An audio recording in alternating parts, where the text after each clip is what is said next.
মুসলমান ভাইরা আমার, যদি আমাদেরকে জান্নাতে যেতে হয়, যদি আমাদেরকে জান্নাতে প্রবেশ করতে হয়, অবশ্যই অবশ্যই মালিককে ভয় করতে হবে। কথা বলেন ঠিক কিনা? যদি আমরা মালিককে ভয় করি, তারপরে আমরা জান্নাতে প্রবেশ করতে পারবো।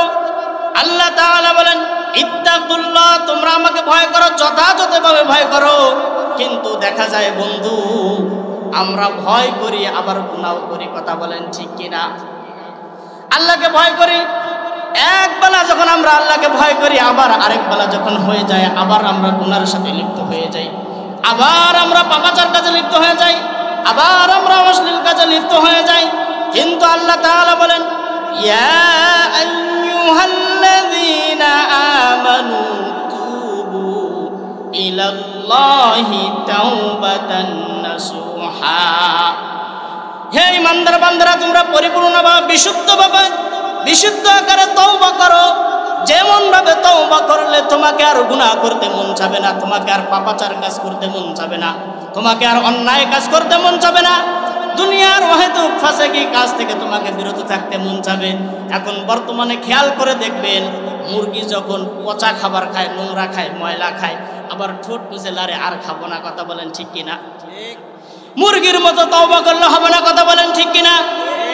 কিন্তু সমাজের ভিতরে দেখা যায় বাস্তব চিত্র ভিন্ন, আমরা মুরগির থেকেও খারাপ। কথা বলেন ঠিক কিনা? সমাজের ভিতরে এমন মানুষ রয়েছে, এক বেলা খারাপ কাজ করে, আবার করে আর করবো না।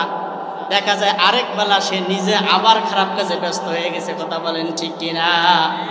যদি জান্নাত যেতে চাও, যদি জান্নাত পেতে চাও হে বন্ধু, তাহলে তোমাকে মুরগির মতো তওবা করা যাবে না।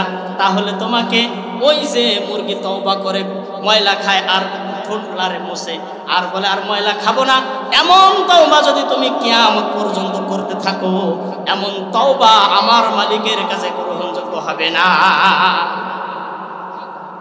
মুসলমান ভাইরা আমার, তওবা করতে হবে বিশুদ্ধ তওবা।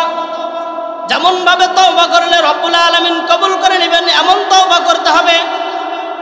গুনার সাথে যদি লিপ্ত থাকি, বারবার যদি আবার মন চায়, আবার আল্লাহর জিকিরে মশগুল হয়ে যেতে হবে।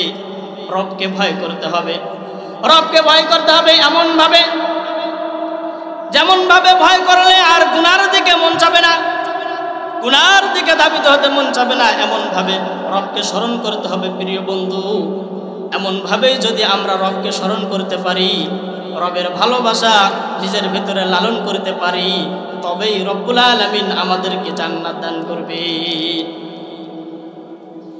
মুসলমান ভাইরা আমার, সর্বশেষ যেই ব্যক্তি জান্নাতে প্রবেশ করবেন, বুখারী শরীফের হাদিসের মধ্যে এসেছে, আল্লাহ রাব্বুল আলামিন